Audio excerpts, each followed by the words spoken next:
Hello everyone, welcome to success with Rai academy. 20 जुलाई 2023 के दैनिक जागरण के राष्ट्रीय संस्करण को आज की इस वीडियो में डिस्कस करेंगे। तो चलिए वीडियो को स्टार्ट करते हैं। और यहाँ पर हम सबसे पहले हेडिंग ले रहे हैं कि मानसून सत्र में विपक्षी एकता की पहली परीक्षा, यानी कि जो आज से 20 जुलाई से मानसून सत्र स्टार्ट हो रहा है उसमें विपक्षी एकता कितनी परवान चढ़ेगी या उसका भविष्य क्या रहेगा, ये देखने को मिल जाएगा। तो मणिपुर में जारी हिंसा और दिल्ली अध्यादेश पर घमासान की आशंका के बीच संसद का मानसून सत्र गुरुवार से शुरू होने जा रहा है। एकजुटता बैठक के बाद होने जा रहे इस सत्र में विपक्षी दल और राजग के तीखे तेवर देखने को मिल सकते हैं। कांग्रेस ने मणिपुर हिंसा पर चर्चा में से कोई समझौता नहीं करने का ऐलान कर अपना तेवर स्पष्ट कर दिया है। सरकार की ओर से संसदीय कार्य मंत्री प्रहलाद जोशी ने साफ किया है कि संसदीय नियमों के अनुरूप वह मणिपुर समेत किसी भी विषय पर चर्चा के लिए तैयार हैं। बेंगलुरु में इंडिया गठबंधन का स्वरूप देने वाले विपक्ष की एकजुटता भी मानसून सत्र में देखी जाएगी, यानी कि पहली परीक्षा होगी उसकी। सर्वदलीय बैठक में कांग्रेस, तृणमूल कांग्रेस, माकपा समेत तमाम विपक्षी दलों ने मणिपुर हिंसा पर चर्चा को प्राथमिकता पर रखा। इसके साथ ही दिल्ली आयोग और दिल्ली अध्यादेश को लेकर भी एकजुट विपक्ष हमलावर दिखेगा और सरकार को घेरने की इसमें कोशिश रहेगी। वैसे एकजुट विपक्ष के लिए भी इस अध्यादेश से संबंधित विधेयकों को दोनों सदनों में पास होने से रोकना मुश्किल होगा। सर्वदलीय और कार्य मंत्रणा समिति की बैठक में प्रहलाद जोशी ने बताया कि मानसून सत्र में 31 विधेयक पेश किए जाने हैं। नेक्स्ट न्यूज़ है कि जनसाधारण के लिए व्यस्त रूटों पर चलेगी नॉन एसी ट्रेनें। व्यस्तम रूटों पर जनसाधारण की सहज यात्रा के लिए रेल मंत्रालय ने बड़ा निर्णय लिया है। इन रूटों पर नई ट्रेनें चलाई जाएंगी जिनकी सभी बोगियां जनरल एवं स्लीपर होंगी, ताकि निम्न आय वर्ग के लोगों को ज़्यादा किराया नहीं देना पड़े। ये ट्रेनें पर्वों त्योहारों के दौरान चलाई जाने वाली विशेष ट्रेनों से अलग होंगी। विभिन्न रूटों पर यात्रियों के बढ़ते नियमित दबाव के अनुसार तय होगा कि किस रूट पर सप्ताह में कब कब और कितनी नई ट्रेनें संचालित की जाएंगी। रेल मंत्री अश्विनी वैष्णव ने बताया कि देश के विभिन्न रेल मार्गों पर रेल यात्रियों की लगातार बढ़ती संख्या को देखते हुए एक सर्वे के बाद ये निर्णय लिया गया है। इंडिया ने दिया नारा, जुड़ेगा भारत, जीतेगा इंडिया। एनडीए के खिलाफ बने 26 विपक्षी दलों के Indian national development inclusive alliance यानी कि इंडिया ने गठबंधन के नामांकन के 24 घंटे के भीतर अपना सियासी टैगलाइन भी तय कर दिया। इसे नाम दिया गया है जुड़ेगा भारत, जीतेगा इंडिया। इंडिया और भारत के बीच दूरी को लेकर कोई सवाल खड़ा ना हो, इसके मद्देनज़र टैगलाइन तय करने में देर नहीं लगाई गई। विपक्षी दलों ने इसी के साथ यह तय कर लिया है कि जुड़ेगा भारत, जीतेगा इंडिया 2024 के आम चुनाव के लिए उनके गठबंधन का नारा होगा। कांग्रेस के आधिकारिक ट्विटर हैंडल पर यह नारा एक संक्षिप्त वीडियो के साथ जारी हुआ है। कांग्रेस के संगठन महासचिव केसी वेणुगोपाल ने असम के मुख्यमंत्री और भाजपा नेता हेमंत बिस्वा शर्मा की विवादास्पद टिप्पणियों पर ट्वीट का जवाब देते हुए जुड़ेगा भारत, जीतेगा इंडिया का जिक्र कर इस नारे को 26 दलों की साझी सियासी पूंजी बनाने का संदेश दिया है। बेंगलुरु में विपक्षी गठबंधन का नाम इंडिया रखे जाने का ऐलान होने के बाद एनडीए ने इसके नाम को लेकर सवाल उठाया। असम के सीएम शर्मा ने मंगलवार को ही इंडिया को अंग्रेजों की गुलाम मानसिकता से जोड़ते हुए ट्विटर के अपने प्रोफाइल से इंडिया हटाकर भारत लिख दिया। भाजपा नेताओं ने इंडिया और भारत के बीच दूरी को लेकर सवाल दागने शुरू कर दिए। विपक्षी सूत्रों के अनुसार बेंगलुरु बैठक के दौरान विपक्ष के कई नेताओं ने भी भारत को गठबंधन की आत्मा से जोड़ने की जरूरत बताई, इसलिए जुड़ेगा भारत, जीतेगा इंडिया को टैगलाइन बनाने का निर्णय लिया गया है। नेक्स्ट न्यूज़ है, चमोली में नमामि गंगे परियोजना के एसटीपी में फैला करंट, 16 की मृत्यु। उत्तराखंड के चमोली में बद्रीनाथ हाईवे पर स्थित सीवरेज ट्रीटमेंट प्लांट यानी कि एसटीपी के लोहे की छड़ में करंट आने से 16 व्यक्तियों की मौत हो गई, 11 झुलस गए। मृतकों में एक दरोगा और 3 होमगार्ड शामिल हैं। 3 मृतक एक ही परिवार के हैं। हादसे में झुलसे 2 लोगों की हालत गंभीर बनी हुई है।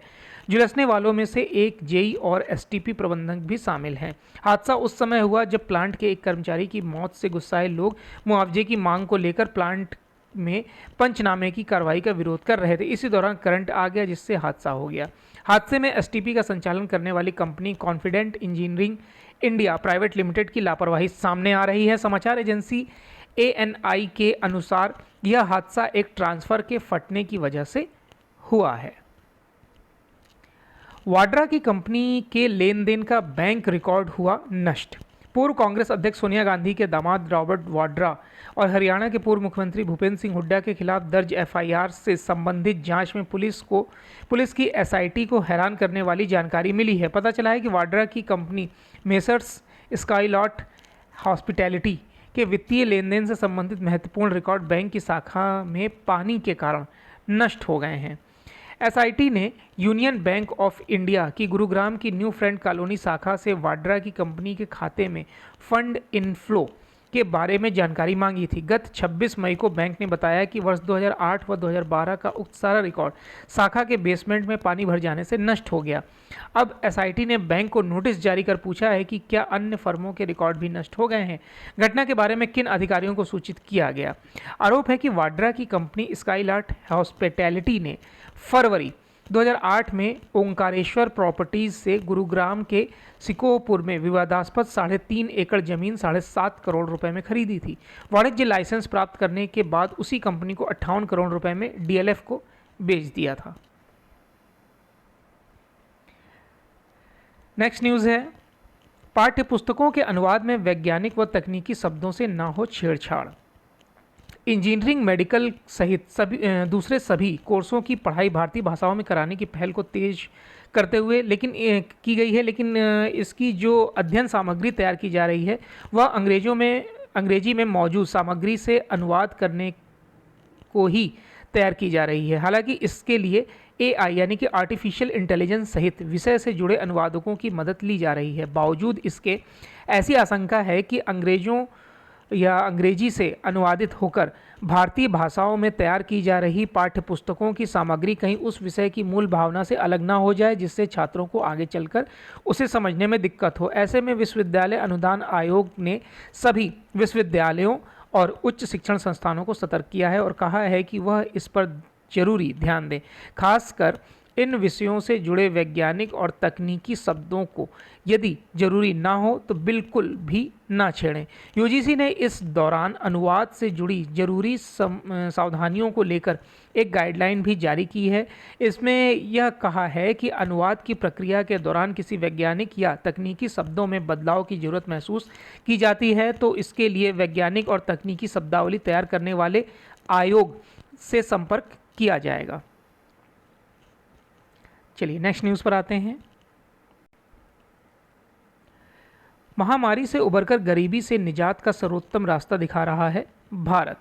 देखिए, भारत महामारी से उबरकर आर्थिक की तौर पर मजबूती से उभर रहा है। भारत की अर्थव्यवस्था जिस तरह से आगे बढ़ रही है वह गरीबी से निजात पाने का सर्वोत्तम रास्ता है। भारत ने 1-2 वर्षों तक कोविड महामारी के दुष्प्रभावों का सामना किया, लेकिन उसके बाद वह तेजी से आगे बढ़ रहा है। देश को अपने विकास की यह गति बनाए रखनी होगी। यह बात विश्व बैंक के अध्यक्ष अजय बंगा ने कही है। G20 देशों की बैठक में शामिल होने के लिए वह भारत आए हुए हैं। बंगा के बयान ने नीति आयोग की रिपोर्ट की पुष्टि की है। रिपोर्ट के अनुसार बीते 5 वर्षों में महामारी के बावजूद 13.5 करोड़ लोग गरीबी रेखा से ऊपर आए हैं। विश्व बैंक के अध्यक्ष ने कहा कि वैश्विक मंदी के दौर में भारत की घरेलू खपत उसकी अर्थव्यवस्था की मजबूती में बड़ा योगदान दे रही है। वैश्विक मंदी के इस दौर में वर्ष 2024 के शुरुआती महीने मुश्किल वाले हो सकते हैं। बंगा ने कहा कि अक्षय ऊर्जा के स्रोत विकसित करने के लिए आने वाले समय में बड़े गैर सरकारी निवेश की जरूरत होगी। 2030 तक यह 1000 अरब डॉलर तक हो सकता है। इससे हम वायुमंडल को नुकसान पहुंचा रही गैसों का उत्सर्जन शून्य करने के लक्ष्य को प्राप्त कर पाएंगे। द्विपक्षीय संबंध को नया आयाम देने आज आएंगे श्रीलंका के राष्ट्रपति। बीते वर्ष विषम आर्थिक व राजनीतिक स्थिति के बीच श्रीलंका के राष्ट्रपति बने रानिल विक्रमसिंघे गुरुवार को भारत पहुंचेंगे। राष्ट्रपति के रूप में पहली बार भारत की यात्रा पर आ रहे रानिल विक्रमसिंघे दोनों देशों के बीच द्विपक्षीय संबंधों को नया आयाम देने के उद्देश्य से आ रहे हैं। आर्थिक संकट के समय भारत ने अपने इस द्वीपीय पड़ोसी की आगे बढ़कर सहायता की है। विक्रमसिंघे 20-21 जुलाई को भारत की आधिकारिक यात्रा पर रहेंगे। भारत के विदेश मंत्रालय ने मंगलवार को एक बयान जारी कर कहा था कि प्रधानमंत्री नरेंद्र मोदी के आमंत्रण पर श्रीलंकाई राष्ट्रपति विक्रमसिंघे भारत आ रहे हैं। इस दौर में वह प्रधानमंत्री मोदी के साथ दोनों देशों के साझा हितों पर चर्चा करेंगे। वह राष्ट्रपति द्रौपदी मुर्मू से भी भेंट करेंगे। श्रीलंका के राष्ट्रपति का भारत के अन्य गणमान्यों से मुलाकात का भी कार्यक्रम है। लंबे समय तक श्रीलंका के प्रधानमंत्री पद की जिम्मेदारी संभाल चुके रानिल विक्रमसिंघे भारत के साथ संबंधों को विशेष महत्व देते हैं। राष्ट्रपति की इस यात्रा में श्रीलंका का ध्यान भारत से निवेश आकर्षित करने पर भी हो सकता है।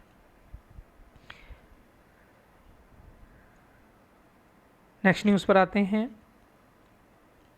ब्रिक्स सम्मेलन में जाएंगे प्रधानमंत्री मोदी, नदारद रहेंगे रूसी राष्ट्रपति पुतिन। अमेरिका और फ्रांस की यात्रा के बाद प्रधानमंत्री नरेंद्र मोदी अगले महीने दक्षिण अफ्रीका जाएंगे। वहां ब्राज़ील, रूस, भारत, चीन और दक्षिण अफ्रीका के संगठन ब्रिक्स का शिखर सम्मेलन है। वैसे इस बैठक के लिए रूस के राष्ट्रपति व्लादिमीर पुतिन दक्षिण अफ्रीका नहीं जाएंगे, पर वह वर्चुअल तरीके से इसमें हिस्सा लेंगे। पुतिन की जगह विदेश मंत्री सरगोई लावरोव हिस्सा लेंगे। बाकी सदस्य देश के राष्ट्रपति हिस्सा लेंगे। पिछले वर्ष की G20 बैठक के बाद पहली बार एक मंच पर प्रधानमंत्री मोदी और चीन के राष्ट्रपति शी जिनपिंग होंगे। इस बार ब्रिक्स शिखर सम्मेलन का एजेंडा काफ़ी व्यापक है।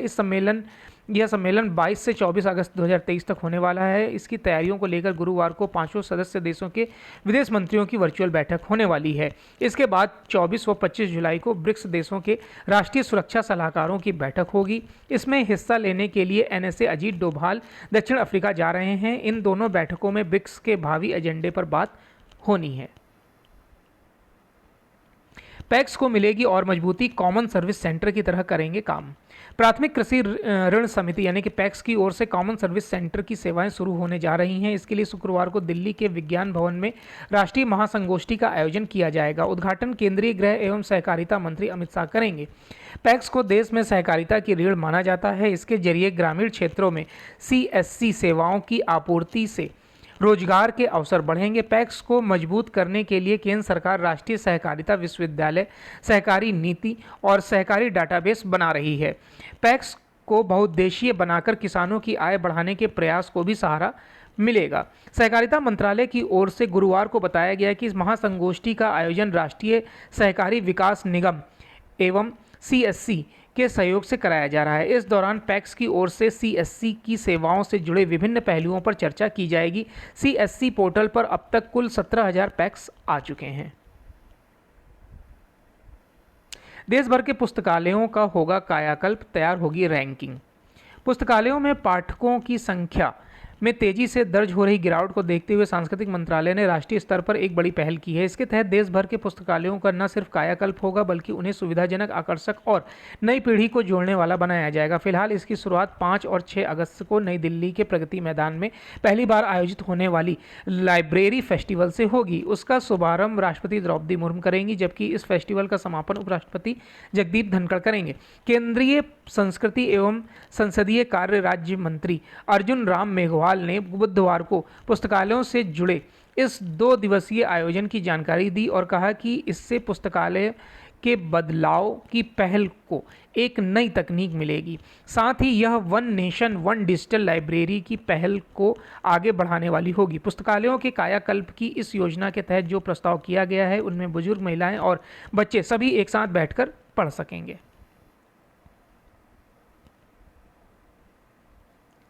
चलिए नेक्स्ट न्यूज़ पर आते हैं।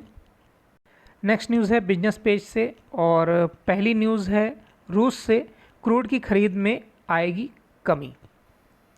देखिए, पिछले वित्त वर्ष में भारत ने रूस से कच्चे तेल की खरीद को बढ़ाने का जो सिलसिला शुरू किया था वह अभी तक जारी है। हालांकि निकट भविष्य में भारत की खरीद में खासी कमी आने की संभावना है। इसके विपरीत अमेरिका में हो रहे क्रूड की खरीद ज़्यादा तेज़ी से बढ़ सकती है। मंगलवार को नई दिल्ली में पेट्रोलियम और प्राकृतिक गैस मंत्री हरदीप पुरी और अमेरिका के ऊर्जा सचिव जेनिफर एम ग्रानहोम्स के बीच हुई बैठक में ऊर्जा सहयोग के सभी आयामों पर बात हुई है। इसमें नवीकरणीय ऊर्जा में किस तरह से साझा तौर पर आगे बढ़ाया जाए इसकी भावी रूपरेखा पर बात हुई। लेकिन अमेरिका की तरफ से भारत को ज़्यादा कच्चे तेल और LNG का प्रस्ताव भी रखा गया है। इन दोनों उत्पादों में अमेरिका पहले ही भारत के लिए एक अहम आपूर्तिकर्ता देश है और अब सिलसिला अधिक तेजी से बढ़ेगा। बिना डॉलर कर सकेंगे ट्रेड और ट्रैवल। भारत की डिजिटल भुगतान प्रणाली की मदद से आने वाले समय में अगर आपके पास डॉलर भी नहीं भी है तो भी दुनिया भर में घूम सकेंगे। दर्जन भर से अधिक देश जल्द ही डिजिटल भुगतान प्रणाली यानी कि यूपीआई शुरू करने जा रहे हैं। इसमें अमेरिका और ऑस्ट्रेलिया जैसे विकसित देश भी शामिल होंगे। G20 समूह के देश अपने यहाँ वित्तीय समावेशन के लिए भारत जैसे डिजिटल पब्लिक इंफ्रास्ट्रक्चर विकसित करना चाहते हैं और उनके बीच भारत से मदद लेने की होड़ लगी है। ब्रिटेन में 4 अरब पाउंड से इलेक्ट्रिक व्हीकल बैटरी कारखाना लगाएगा टाटा।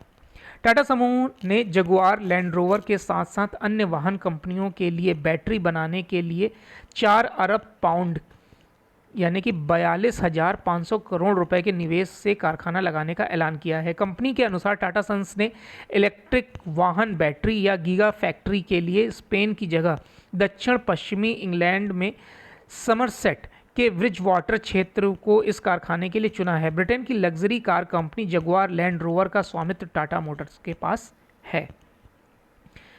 नेक्स्ट न्यूज़ है इंटरनेशनल पेज। एआई से होने वाले खतरों पर यूएन में हुई पहली बैठक।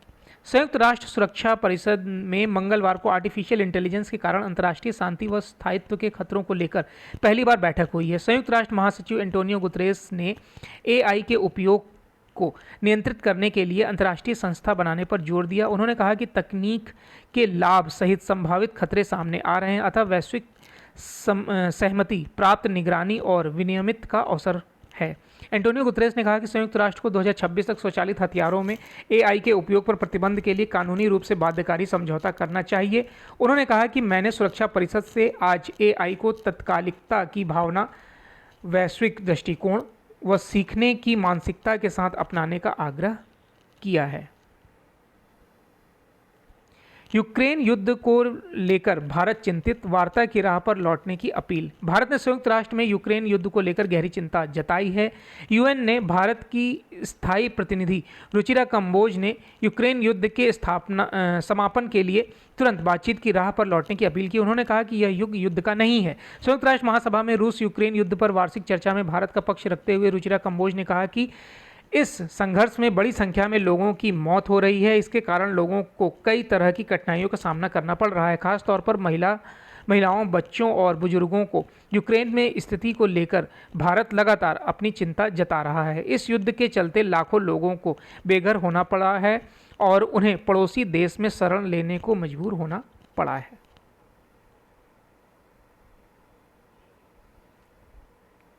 चलिए, तो ये आज का यानी 20 जुलाई 2023 का दैनिक जागरण का राष्ट्रीय संस्करण था। आई होप आपको वीडियो अच्छा लगा होगा। अगर वीडियो अच्छा लगा हो तो लाइक और शेयर कर दीजिएगा। वीडियो देखने के लिए धन्यवाद।